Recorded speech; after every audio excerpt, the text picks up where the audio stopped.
विधानसभा निवडणुकीत देखील आपण इतर कामात सुरू केलेलं नव्हतं.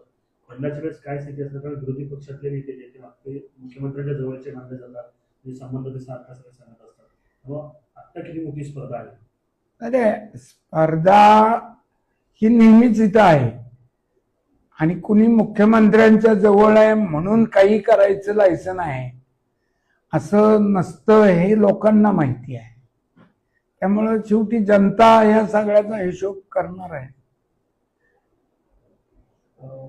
या निवडणुका आपण पक्षाच्या चिन्हावर किंवा महाविकास आघाडी म्हणून सामोरं जातोय की स्थानिक विकास आघाडी? त्या बाबतीत अजून आमचा आता वरिष्ठ पातळीवरचे काही निर्णय होतील, पण आमच्या इथं आम्ही सगळ्यांनी मिळून एकत्र लढायचं एवढं ठरवलं आहे. त्यात अनेक भाजपमधल्या सुद्धा लोकांचा आतून आम्हाला पाठिंबा आहे, अनेक आहेत.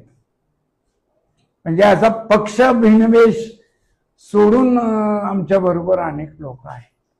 पदावर असलेले आहेत की पक्षाच्या पदावरचे आहेत की सत्तेतल्या पदावरचे कोण आहेत? आता हे आता कसं सांगायचं, म्हणजे ते सांगणं म्हणजे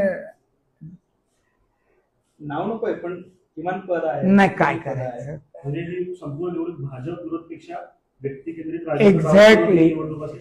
इथल्या 5 वर्ष आणि त्यांच्या नेतृत्वाखाली चाललेला प्रशासकाचा कारभार याच्या विरोधात जनमत आहे, याच्या विरोधात लोक आहेत, एवढं तुम्हाला या निमित्तानं सांगतो.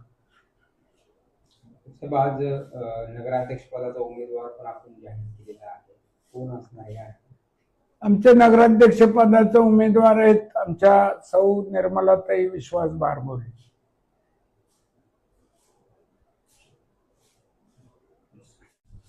साहेब, खरं तर नगर परिषदेच्या निवडणुका जाहीर झालेल्या आहेत. आता मुलाखती देखील पार पडलेल्या आहेत. बरोबर. कशा पद्धतीने एकंदरीत या संपूर्ण निवडणुकीला सामोरं जात आहे, काय प्लॅन असणार आहे? बार्शीमध्ये महाविकास आघाडी मधले पक्ष आणि आमच्या बरोबर इतरही आमच्या विचारसरणीशी जुळणारे अनेक पक्ष आणि संघटना या सगळ्यांची मिळून आमची एक मीटिंग झाली आणि बार्शीचं वातावरण हे या निवडणुकीत पक्षापेक्षा इथल्या 5 वर्ष सत्ताधारी असणाऱ्या नगरपालिकेतील कारभाऱ्यांच्या विरोधात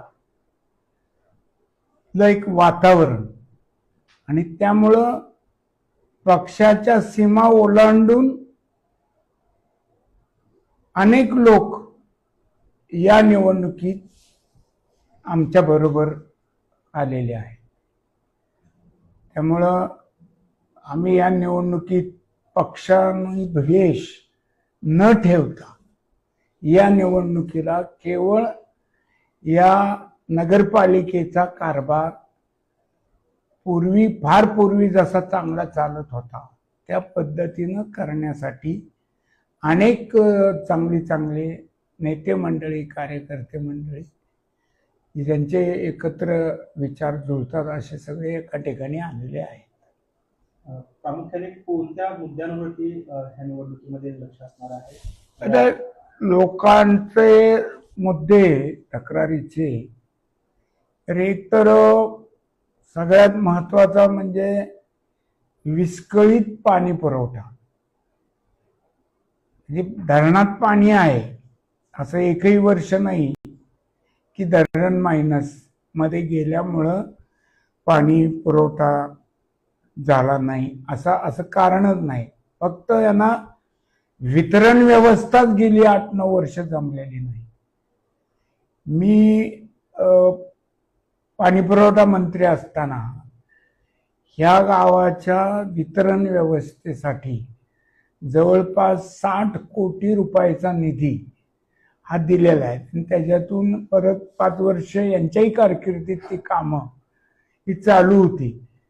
परंतु आणि त्याच्याही आधी आम्ही या गावामध्ये